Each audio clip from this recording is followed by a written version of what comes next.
Avery, whose show is this?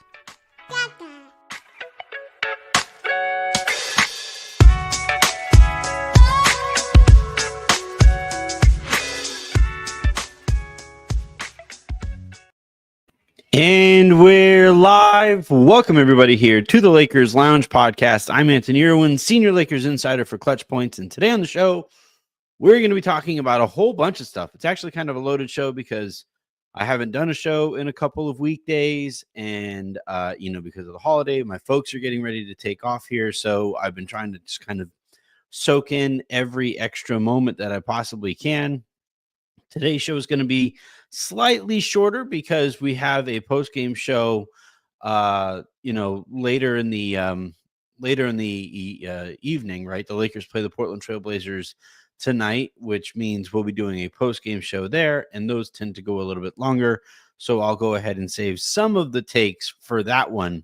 I do want to react to the first look that we got at the Dorian Finney-Smith era of Lakers basketball, and importantly, the second post DAngelo Russell era of Lakers basketball. So we'll talk a little bit about that. Thought it was interesting that Jaxson Hayes caught a DNP-CD, even though I could see why some people may have seen that coming. I still think it's interesting. I do have some questions that I want to get to as well later in the show, and we will get to those, whether it comes from the iTunes mailbag or Discord or Twitter. And then I've also noticed, if we have time at the end of the show, I've also noticed a smattering of anti-Lakers stuff in veiled as Russell Westbrook praise. And it kind of annoys me because it's like everything that I find wrong about modern NBA analysis.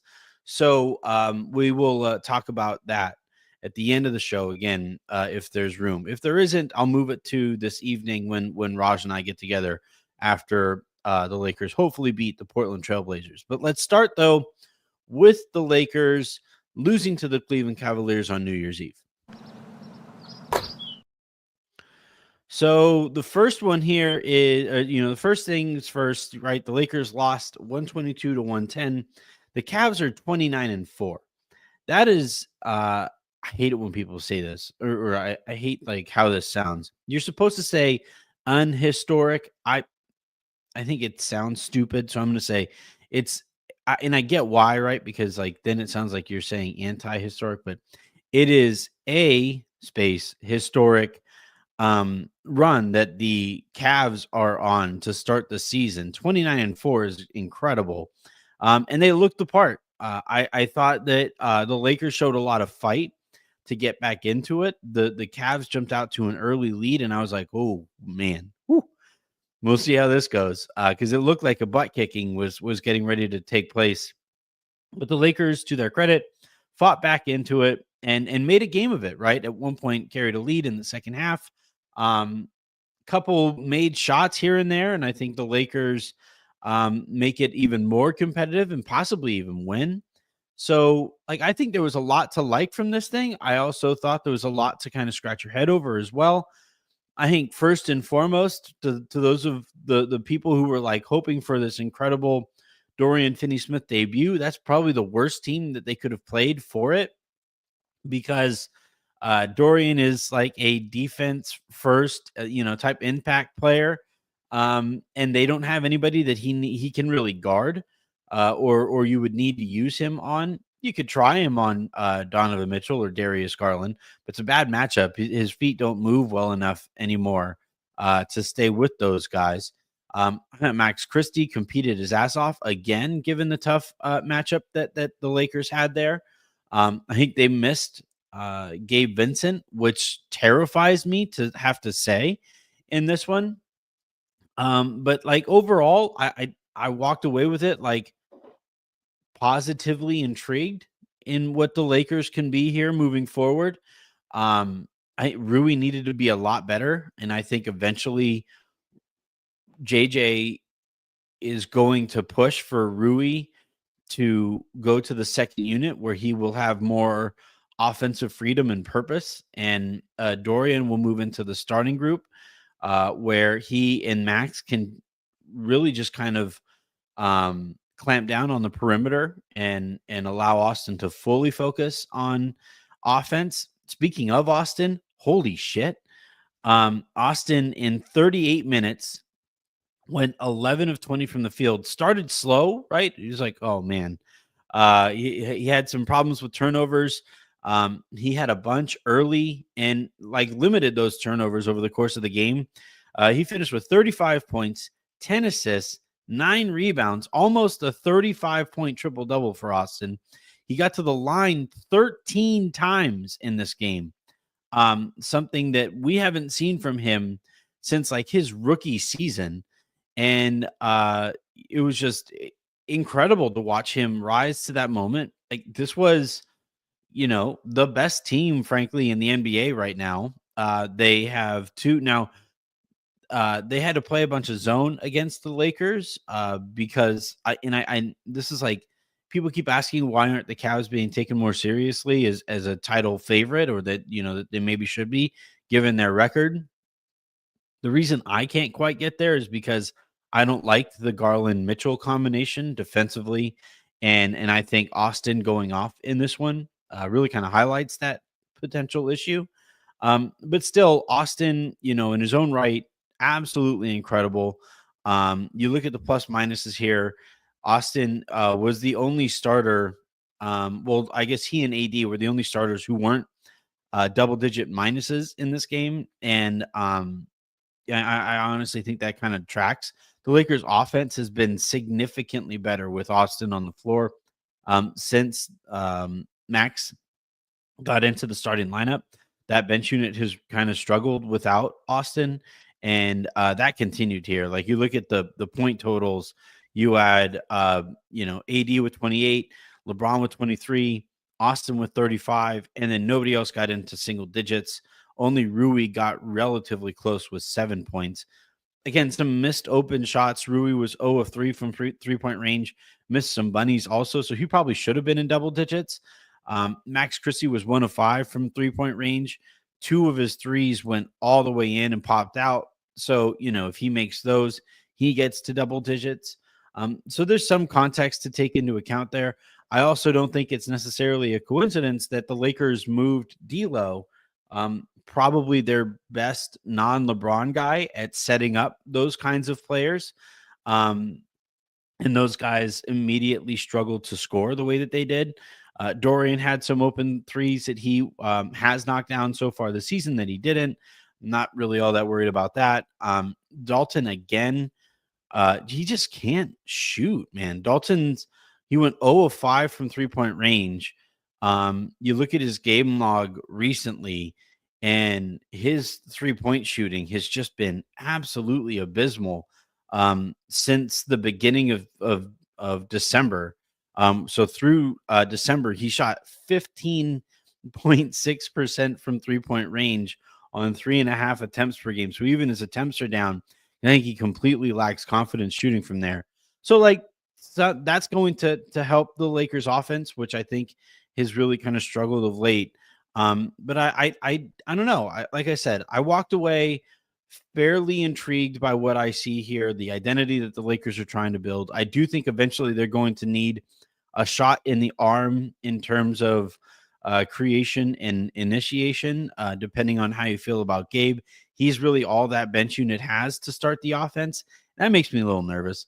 So we'll see kind of what they're able to do to address that need, and if they're able to. One thing, though, and we're going to talk about Hayes here right now, one thing that makes me a little more confident that they address that initiation need is, one, Rob can't help himself. Like those are the kinds of players that he just likes getting. So the Lakers are probably going to get that guy regardless. But Hayes catching a DNP-CD here, the way that JJ has been reluctant to utilize Christian Koloko, all of that speaks to the potential feel from the organization that they don't need upgrade the backup center spot. Let's talk about that. So all the last week or so, the last couple of weeks, one of the reasons that I was told the Lakers weren't going to trade for Jonas right away, even though, Jaxson was hurt, Christian Wood has been hurt all year. At one point, AD missed a game, and the only, true center that they had on their roster was Christian Koloko, somebody who JJ clearly doesn't really trust. I kept asking, like, the Jonas thing's going to happen, right? Like, it's got to happen sometime soon. And I was told, no, we're just going to see. We're going to wait for Hayes to get healthy, and hopefully Wood will get healthy, and we'll see what that looks like. Then they make the Dorian Finney-Smith trade, and it was like, okay, what's coming next? Well, and the thinking there was because they were after Jonas earlier this season that they would continue to pursue that, and that there would be this upgraded backup center. And one kind of educated theory that I've kind of landed on is that I don't think JJ wants the Lakers to add a center. And I think of the Lakers' last three coaches, JJ and Rob are the most in tune, and they're working the most together. I think Rob is doing that to a certain extent to save his job, or to protect himself from losing his job. If he basically he's always been the kind of guy to collaborate with people, partially because that confluence of ideas can lead to productivity, but also because it provides another person to blame if something doesn't go very well, right? He famously was able to eschew any and all blame for the Russell Westbrook trade by leaking incessantly that LeBron and AD really, really, really wanted the guy, even though like Rob really, really, really, really wanted the guy. And I think now, like, he's really working closely with Redick on these personnel decisions, and Redick, I think, has a lot of sway on some of these personnel decisions, in part so that if a certain decision doesn't necessarily work out that well, Rob can kind of say, well, look, we worked together on this one, and so the thing here with the Lakers center spot, the backup center spot, like, it's such a glaring, it appeared to be such a glaring need going into the season, and then remains that glaring a need. And so, I think the Lakers are waiting to address that, or we're waiting to address that need, just depending on how dire a situation it got. And hold on one second.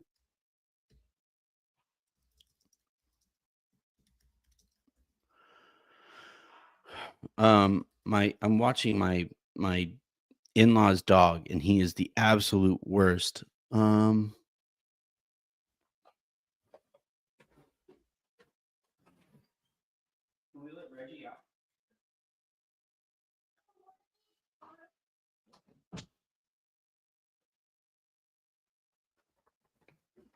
Sorry about that. All right. So,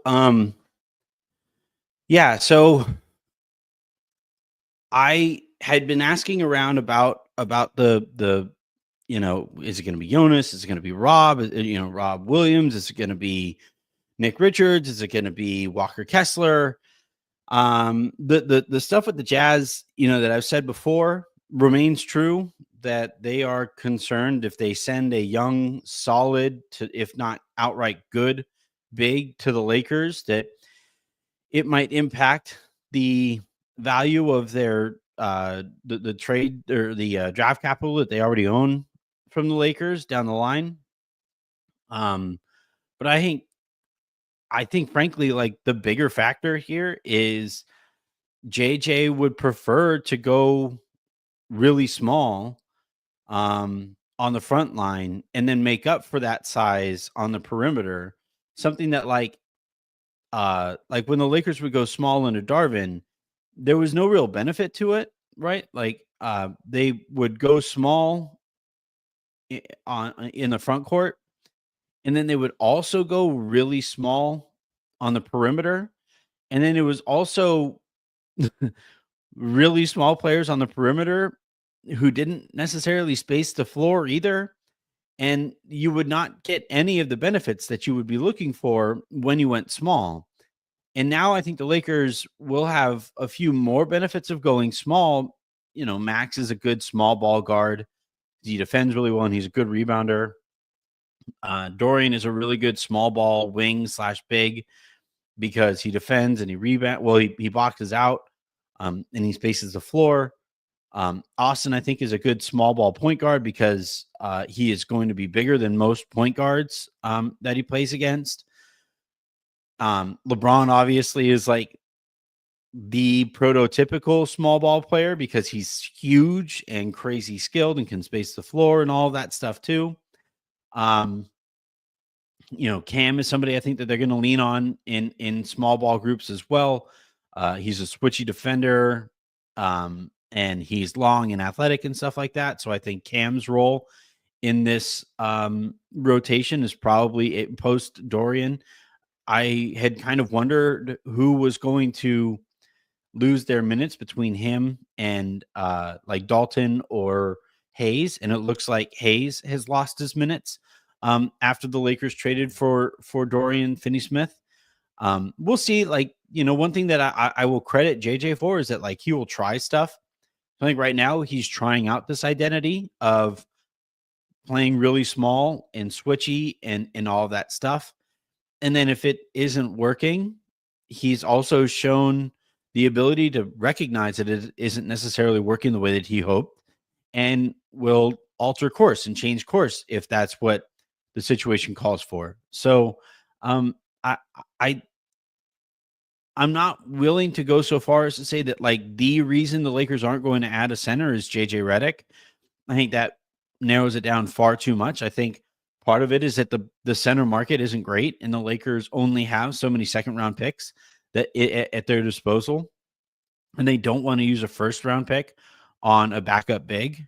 And you know, I think they feel like they have other needs elsewhere. So Hayes's DNP-CD, it might be a temporary thing. He might play against Portland.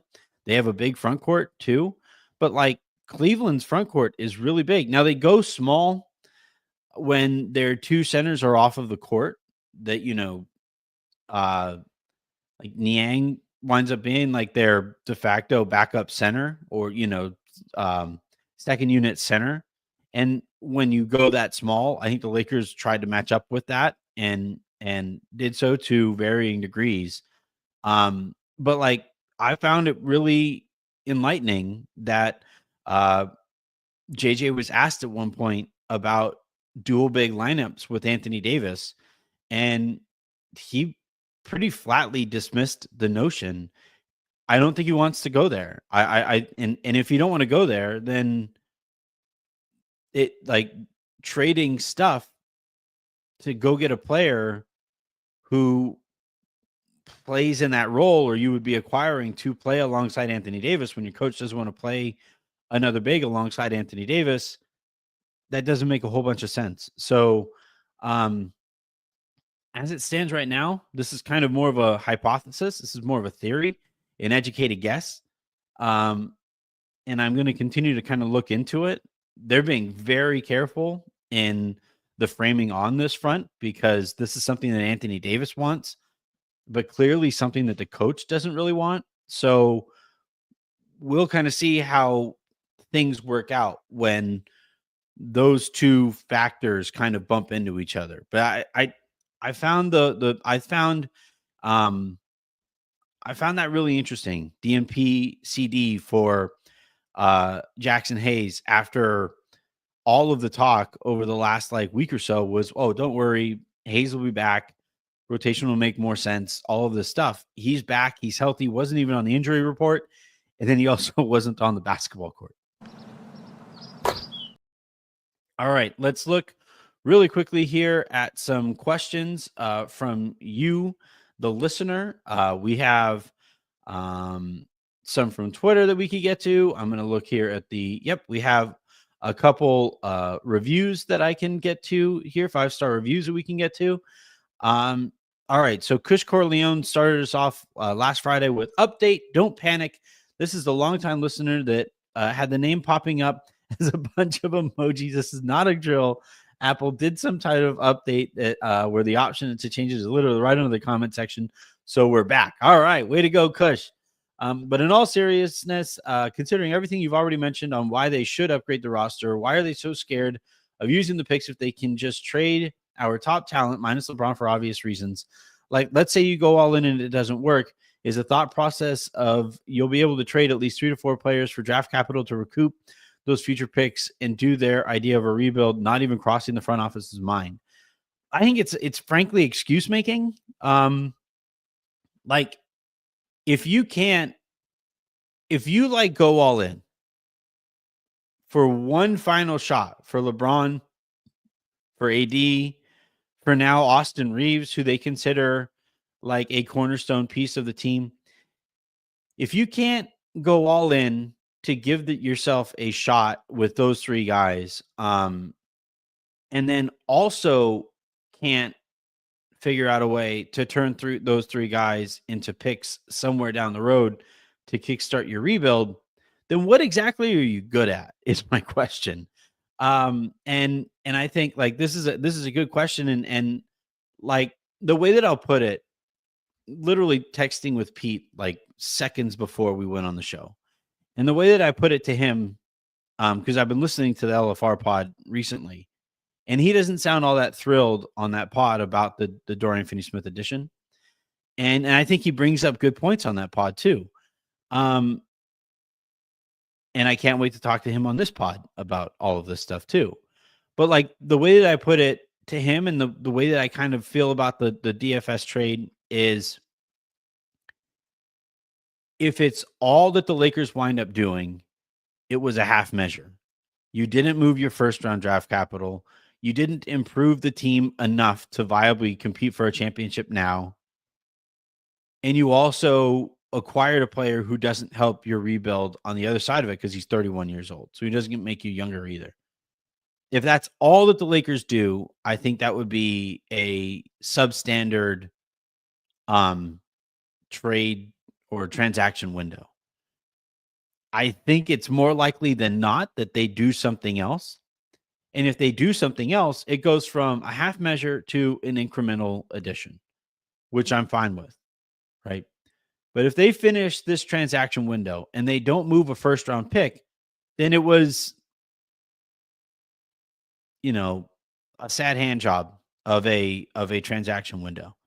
And it's, they need more. Like you need more from this transaction window than that. And I think, now that I don't think they're interested in centers as much, maybe that frees up the ability to go out and upgrade the shooting guard spot that I think they need to with, say Bruce Brown or I've become really kind of curious about Malcolm Brogdon as your starting shooting guard with Austin on the ball more. He's a bigger point guard, Brogdon is, so he could play defense there. But yeah, or maybe you just really believe in Max and he's the shooting guard now and into the future, which would be great if your starting backcourt for the next few years is only making $20 million. Like, you should be able to go out and fill out the rest of your roster. I do think the Dorian Finney-Smith trade gives you more leeway to potentially trade for, or to potentially trade Rui. I'm told that there's some pushback on trading Rui, that they see him as a piece of their future. I don't really see that. I don't think he's good enough to be considered part of their future. He's too inconsistent, both like in terms of raw productivity and also like focus on the winning things.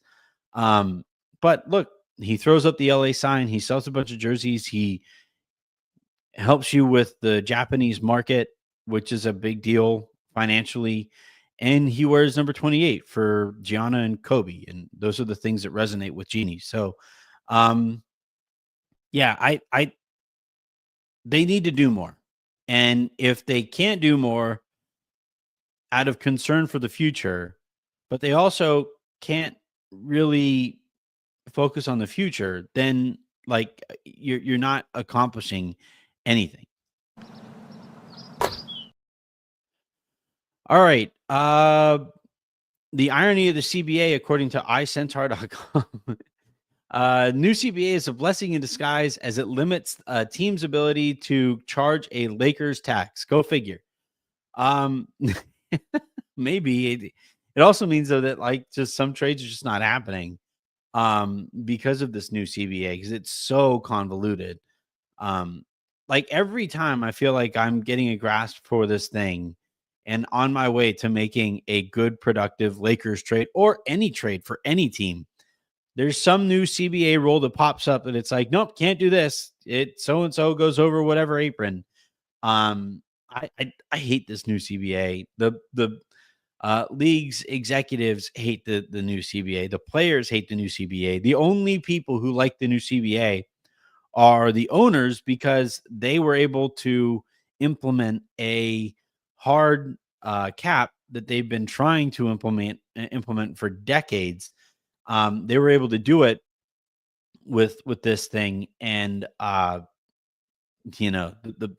players union just absolutely dropped the ball. All right, let's go with I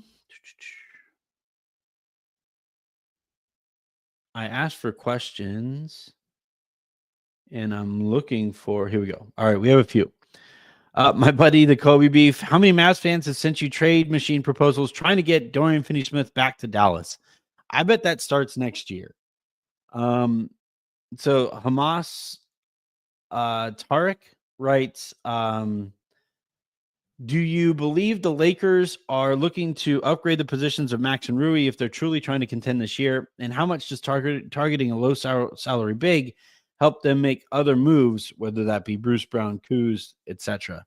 Yeah, like if they trade for a big, like I actually think the chances of trading for Jonas are slightly diminished because he makes just enough to where you have to combine two veteran minimum salaries to go out, unless like you send out Gabe. But if you send out Gabe, like they really missed Gabe in the last game, both from a point of attack defense perspective because of the two guards that Cleveland has, and also from a second unit creation standpoint, which isn't even what he's particularly good at.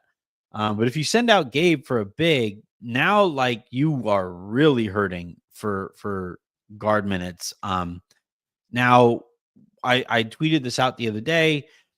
I'm recording this on January 2nd. You could theoretically trade or make an uneven trade and open up a roster spot and then go out and get like Dennis Smith Jr. or Markelle Fultz or whomever, Lonnie Walker. Like you could go out and do that. You could, like the Lakers, and I think they should do this because I'm not sure we're going to see Christian Wood this year, just based on some of the stuff that you hear. You could just waive Christian Wood at this point. They are far enough under the second apron to where they can give out 10-day contracts. Again, starting on January 5th, which is Sunday, they could start giving out 10-day contracts to guys to bring them in and give them a look at this stuff. And Christian isn't really doing anything for you and doesn't appear to be likely to do much for you.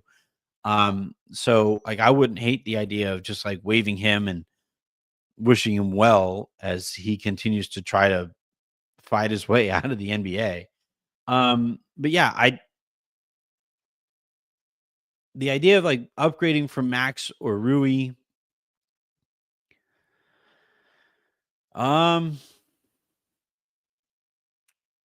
upgrading from Rui is going to be difficult because the Lakers no longer have a big expiring contract. Upgrading from Max is a little easier, but you're going to still run into the same issues because like Bruce Brown makes $23 million this year, and Malcolm Brogdon makes $22.5 million this year. There just aren't very many shooting guards who would be a clear upgrade over Max, given the way he's playing right now, and especially defending right now. There aren't very many shooting guards who are going to be clear upgrades over Max, who are making like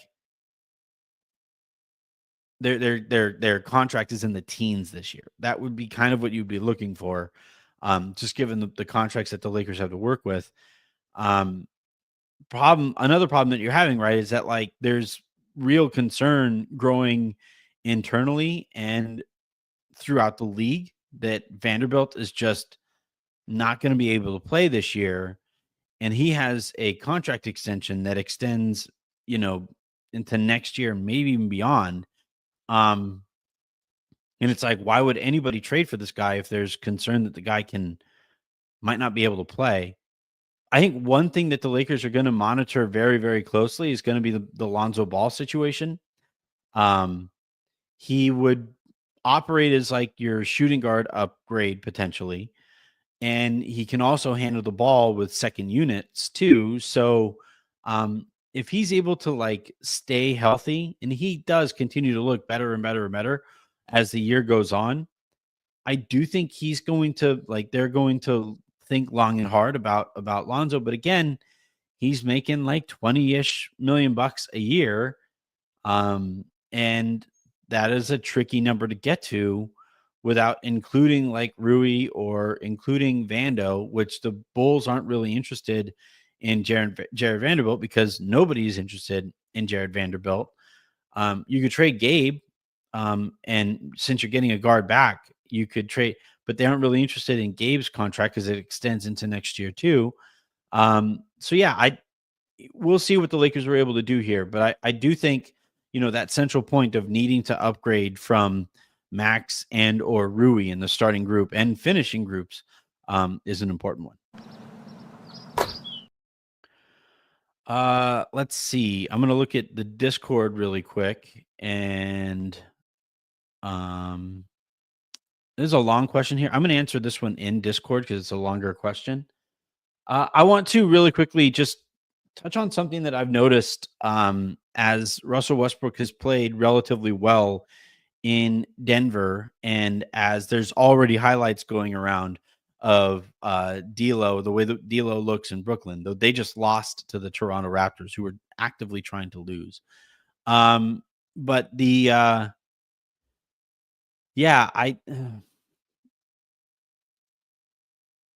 we only see this for some stupid reason in basketball in an NBA discourse where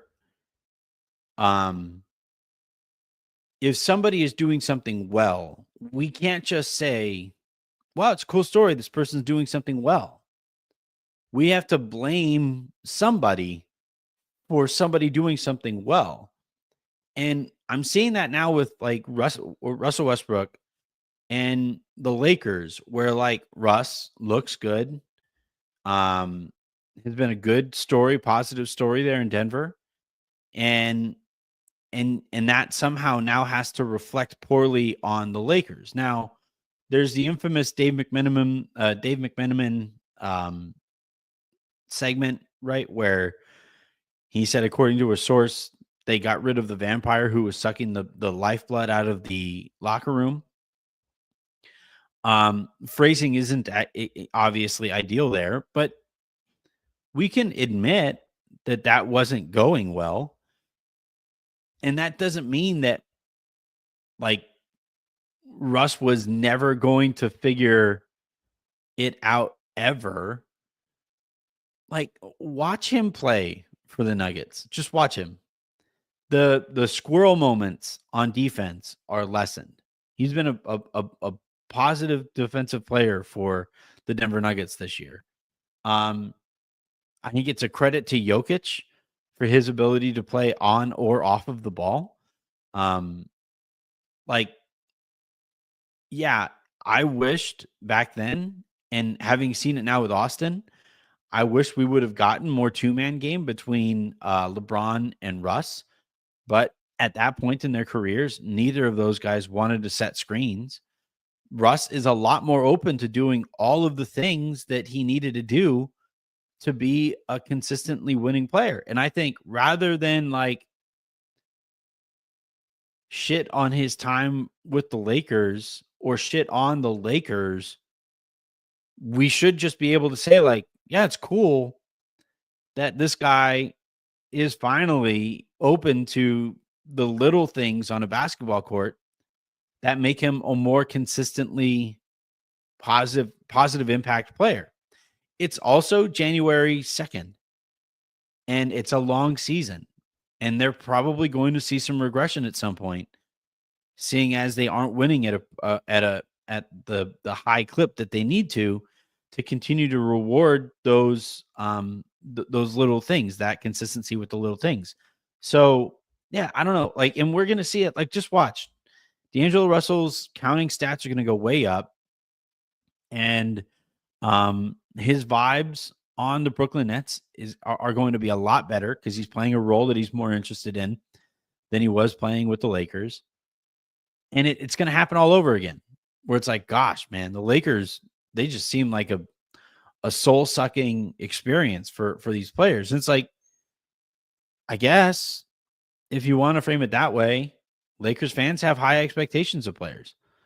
And yeah, like when you're reluctant to do the things that you are required to do to win basketball games, if you don't do those things, Lakers fans can see it. Or the results will indicate that not enough players are doing everything that needs to be done to win.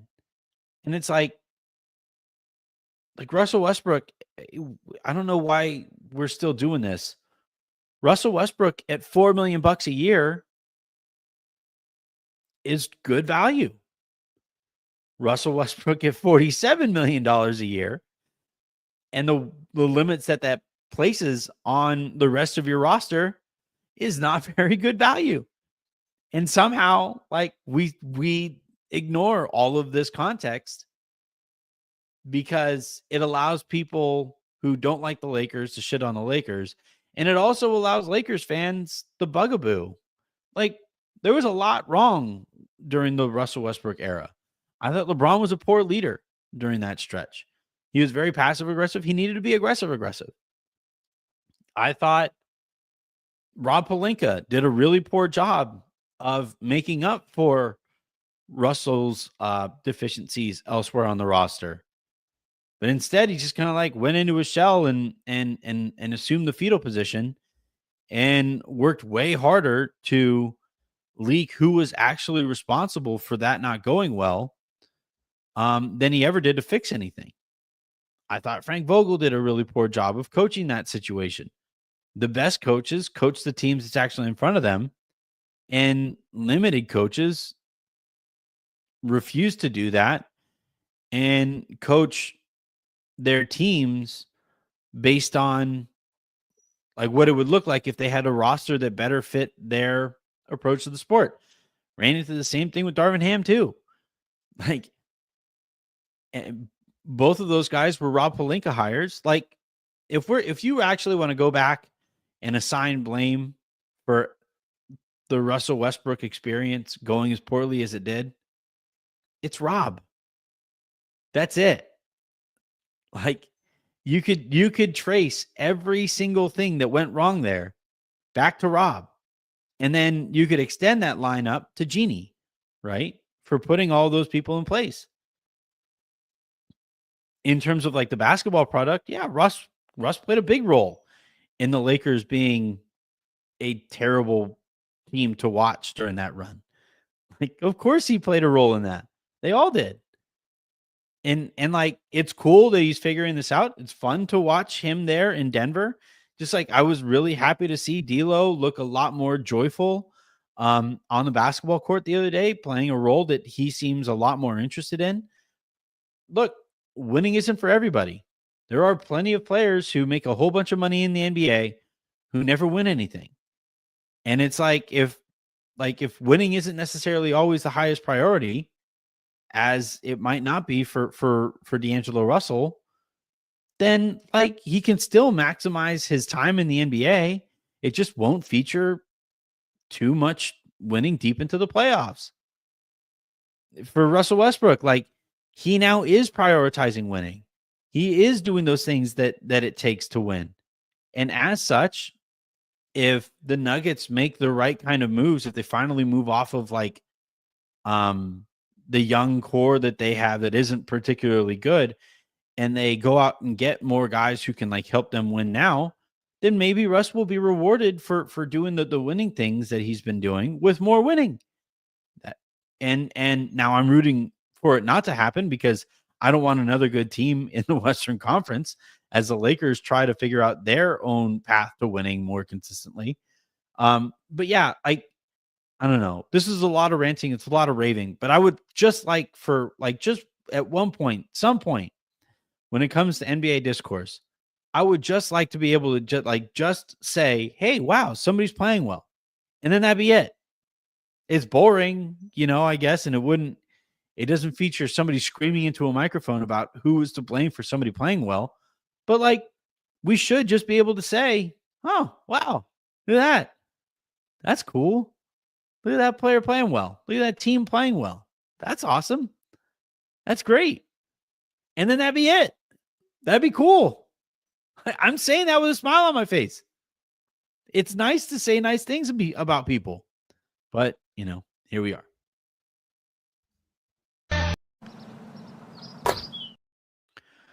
All right, that is going to do it here for this episode of the Lakers Lounge Podcast.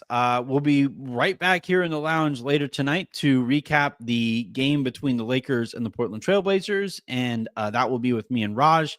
And then I'll have a lowdown for you tomorrow as well, talking about that Portland Trailblazer game. I expect it to go a lot better than the Cleveland one did.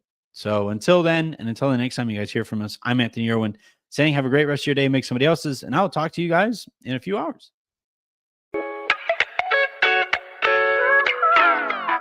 Bye, everyone.